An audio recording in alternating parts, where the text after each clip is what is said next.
बिस्मिल्लाहिर्रहमानिर्रहीम। अस्सलामुअलैकुम। Hello everyone. उम्मीद है और दुआ है कि आप सब खुश और खैरियत से होंगे। अल्हम्दुलिल्लाह हम सब भी खैरियत से हैं। लास्ट वीडियो में हमने बात की थी good health plus good work equal to happiness. तो आज हम बात करेंगे change plus improvement equal to success. और साथ हम बात करेंगे कि हम अपना जो मेरा प्रेगनेंसी का मेरा एक्सपीरियंस रहा, जो कुछ कॉम्प्लिकेशन रहे, जो कुछ हमारी गलतियां थी, उनसे हमने क्या सीखा और नेक्स्ट आगे के लिए हमने क्या सोचा कि हमारे लिए बेहतर होगा और इसका रिज़ल्ट क्या हुआ। ये काफ़ी हेल्पफुल होगा उन न्यू मदर्स के लिए जो अभी रिसेंटली न्यूली मदर होंगी या फिर जो एक्सपेक्टेड होंगी एज ए जो कि मॉम बनने जा रही हैं। तो इंशाल्लाह उनके लिए काफ़ी इंफॉर्मेटिव होगी ये वीडियो। यहाँ पे आप देख सकते हैं ये किंजा है जो कि हमारे पास आज डे था वीकेंड का। ये वीकेंड में सब अभी सो रहे होते हैं तो ये सबसे पहले उठ जाता है। सॉरी, किंजा जो है वो सबसे पहले उठ जाता है। ये एक तरह से पूरी तरह कम्प्लीटली नॉर्मल किड्स नहीं है। जी हाँ, हम इस बारे में हमने पहले कभी नहीं बात की और हम बात करने से पहले बहुत कई बार ख्याल आया पर हमने इस बारे में बात नहीं की। लेकिन आज हम बात करेंगे कि किंजा के साथ थोड़ी सी दिक्कत थी जब ये बोर्न हुआ। उस टाइम पे जो हमारी कॉम्प्लिकेशन हुई मेरे साथ मेरी प्रेगनेंसी में, उसका असर जो पड़ा वो इसकी हेल्थ पे पड़ा। ये जो इसका जो स्पीच था वो थोड़ा डिले था। जब हम इसे बोर्न हुआ ये जिस टाइम हमने कंसीव किया एक्चुअली, उस टाइम हमारा जो टाइम था वो चल रहा था, हमारा वीज़ा का प्रोसेस चल रहा था और हमें वीज़ा इंटरव्यू के लिए जाना पड़ा था और हमें बिल्कुल भी आइडिया नहीं था कि हम कंसीव कर रहे हैं। तो वो टाइम मेरे लिए थोड़ा स्ट्रेसफुल था। थोड़ा क्या, बहुत स्ट्रेसफुल होता है जब आप एक वीज़ा के लिए एम्बेसी जा रहे होते हैं या आपके सारे प्रोसेस चल रहे होते हैं। उससे पहले हम 2 टाइम अप्लाई कर चुके थे, तो ये हमारे लिए 3rd टाइम था जिस टाइम हमें वीज़ा के लिए जाना था एम्बेसी इंटरव्यू के लिए। तो काफ़ी स्ट्रेसफुल था वो टाइम और ये होने वाली बात थी कि हम उस टाइम कंसीव कर चुके थे और हमें बिल्कुल भी आइडिया नहीं था। तो उस टाइम पे हमारे साथ कुछ कॉम्प्लिकेशन हो गई। आफ्टर वीज़ा हमें तो मिल गया उसके बाद, लेकिन उस टाइम जो पहले का टाइम था उस टाइम पे ये स्ट्रेस लेवल जो इतना था मेरा कि उसकी वजह से कुछ कॉम्प्लिकेशन आ गई जो कि हमें बाद में बहुत रियलाइज़ हुई। उसको हमने बाद में बहुत तरह से इम्प्रूव करने की कोशिश की और उसका नतीजा ये हुआ कि जब किंजा बोर्न हुआ तो उसके 6 मंथ के बाद हम लेके उसे यहाँ अमेरिका आ गए और उसका स्पीच जो है वो बहुत डिले हो गया। 1-2 साल तक तो वो बिल्कुल नहीं बोल पा रहा था, मतलब थोड़े बहुत कुछ वर्ड्स बोलता था, पर एक बच्चे होते हैं एक्टिव बोलने लग जाते हैं, उस तरह से इसका नहीं था। तो डॉक्टर ने इसे चेक किया तो डॉक्टर ने बताया कि ये स्पीच डिले, कुछ ऑटिज्म के सिम्टम्स इसके बताए। तो वो धीरे धीरे इम्प्रूव करता गया माशाल्लाह अल्हम्दुलिल्लाह। अब ये बहुत अच्छा बेहतर है कि ये जब सारी बातें कर रहा है। तो वो सारा जो उसके साथ जो कंडीशन बनी उस टाइम पे मेरी प्रेगनेंसी में, उसका रीज़न जो था वो बस एक ये था कि वो मेरा स्ट्रेसफुल रहना, जिसे कि हम नहीं समझ पाए। और उसका नतीजा ये हुआ कि जब ये बोर्न हुआ तो इसके नेक में पूरा कोट जो होता है वो थी, जिसकी वजह से काफ़ी कॉम्प्लिकेशन में फेस करनी पड़ी थी उस प्रेगनेंसी में। तो उसके बाद हमने कान पकड़ लिया था कि आगे हम ऐसा अपना प्लान नहीं करेंगे प्रेगनेंसी। लेकिन बस बेटी की ख्वाहिश में हमने फिर से प्लानिंग की। अपनी प्रेगनेंसी मेरी फिर से हुई। जो मेरी नूहा के टाइम पे प्रेगनेंसी हमने कंसीव करने का सोचा वो टाइम था मेरा 35, आफ्टर 35 हो चुका था वो। तो डॉक्टर ने हमें सजेस्ट भी किया कि ये लेट प्रेगनेंसी में आप जा रहा है, 36 के बाद आपको मतलब यहाँ पे अमेरिका में अलग अलग एडल्ट वाले प्रेगनेंसी उस सेक्शन में भेज देते हैं उस। तो यहाँ पे हम जब हमारी कंसीव हुई तो उस टाइम पे डॉक्टर ने हमें कुछ चीज़ें बता दी थी कि ये कॉम्प्लिकेशन होती है तो आप प्रिपेयर रहे मेंटली।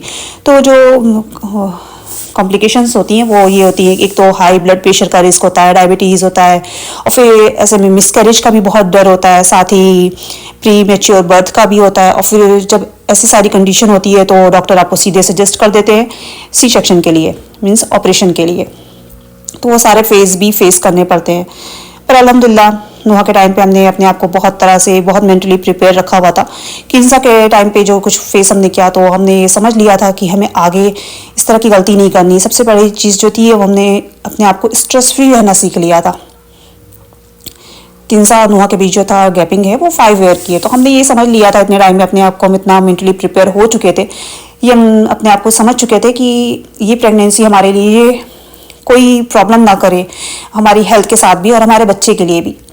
मेन हमें जो फिक्र थी वो हमें ये था कि हमारा बेबी, क्योंकि किन्जा के टाइम पे हमने ये सारी चीज़ें देख ली थी, तो हमें बहुत अच्छा से समझ आ गया था कि हमें अब वो गलतियाँ नहीं करनी है, वो स्ट्रेस नहीं लेना है जो हमारे बच्चे के लिए रिस्की बने, डेंजरस बने, क्योंकि किन्जा का टाइम जो था वो बहुत डेंजरस था मेरे लिए भी और किन्जा के लिए भी।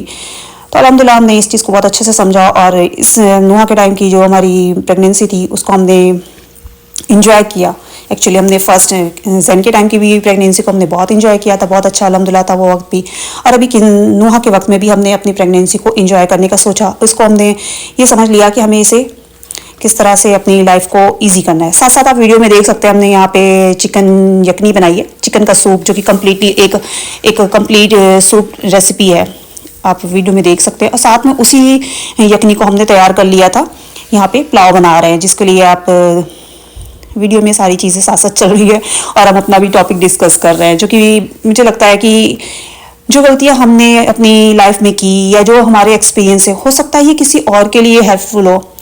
मेरी इस गलती से, मेरी इस सीख से जो न्यू मदर्स हैं उनके लिए अगर थोड़ी सी भी हेल्प हो जाए तो ये मेरे लिए बहुत बड़ी दिली तसल्ली और सुकून होगा। और मुझे हमें लगेगा कि हमने किसी की जाने अनजाने अगर किसी की हेल्प हो जाए तो इससे बड़ा सुकून और क्या होगा। शायद हो सकता है अल्लाह ताला इसके बदले हमें कुछ नेकी हमारे बदले इसके बदले आ जाए हमारे हिस्से में। तो अब यहाँ देख सकते हैं हमने चिकन जो हमने यखनी के लिए बॉईल कर लिया था, अच्छा से चिकन को हमने भून करके तैयार किया था। अब हमने यहाँ पे थोड़ी सी वेजिटेबल्स के साथ भी इसे तैयार कर लिया।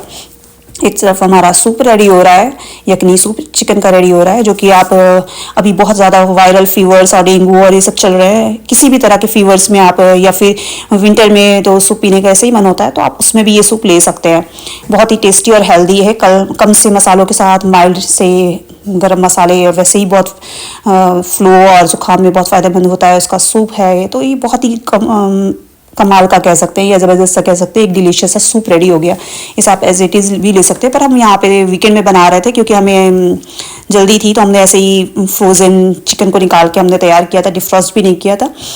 तो साथ में हमने सूप बना लिया, साथ में यहाँ पे हमने एक हेल्दी सा पुलाव भी तैयार कर रहे हैं, यखनी पुलाव, साथ में थोड़ी सी वेजिटेबल्स के साथ, तो ये और ज़्यादा फ्लेवरफुल सा जो है हमारा पुलाव भी तैयार हो रहा है। साथ में हमने बच्चों का लंच हमें प्रिपेयर करना होता है, उसके लिए हमने चिकन को इस तरह से तैयार करके रख लिया। नेक्स्ट डे बच्चों का स्कूल था, तो उसके लिए यहाँ पे हमारा जो बच्चों के लंच का भी साथ साथ प्रिपरेशन कर रहे हैं, क्योंकि इसके बाद हमें निकलना था, क्योंकि अभी हमारी जो तैयारियाँ चल रही हैं वो चल रही है इंडिया जाने की तैयारी। तो इंशाल्लाह जल्दी आप लोगों को और भी अच्छे अच्छे व्लॉग्स मिलेंगे देखने को।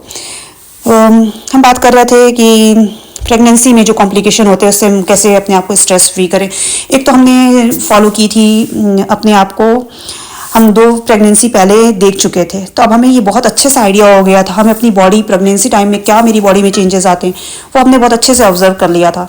तब हमें ये पता था कि हमें अपनी डाइट का एक तो टाइमली ख्याल रखना है, हमें क्या खाना है, क्योंकि मेरी जो प्रेगनेंसी थी वो आफ्टर 35 थी, तो हमें इस वक्त में वो बहुत चटपटे और जंक फूड और ये सब चीज़ें हमने तो पहले भी नहीं, पहली 2 प्रेगनेंसी में भी नहीं खाई थी, तो इस टाइम पे हमें वो और ज़्यादा इसका ख्याल करने की ज़रूरत थी। हम स्पाइसी फूड नहीं खा सकते थे, हमने अपनी डाइट को बहुत कंट्रोल किया, हेल्दी जो भी डाइट्स होती है, जो भी फूड होते हैं, घर में हमने बने हुए खाने खाए।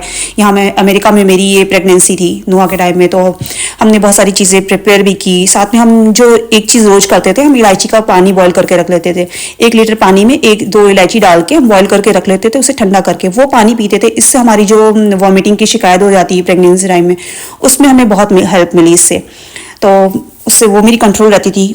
और हम खाने पीने के बीच में थोड़ा बहुत कुछ हेल्दी स्नैक्स खाया करते थे, या फिर जो सीजनल फ्रूट्स है उसका यूज़ करते थे।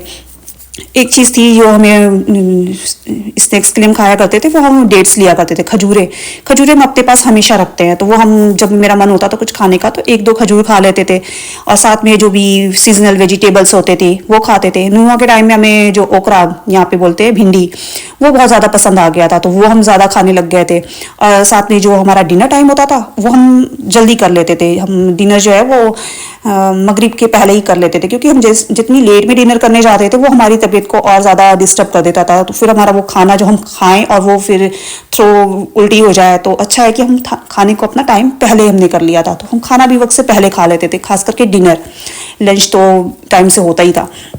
तो ये छोटी छोटी सी टिप्स थी जिन्हें हमने आपके साथ शेयर किया, जिसे हमने फॉलो करके अपनी इस जो प्रेगनेंसी टाइम का जो मेरा स्ट्रेस था उसको हमने कम किया और अपनी लाइफ को इस मोमेंट को जो कि प्रेगनेंसी टाइम होता है इसे हमने पूरी तरह एंजॉय किया और अपनी इस नुहा के टाइम की जो प्रेगनेंसी थी उसमें हमने अपने डायबिटीज़ को और अपने ब्लड शुगर को मेंटेन रखते हुए अपनी अच्छी सी जो प्रेगनेंसी थी जो टाइम था उसको एंजॉय किया।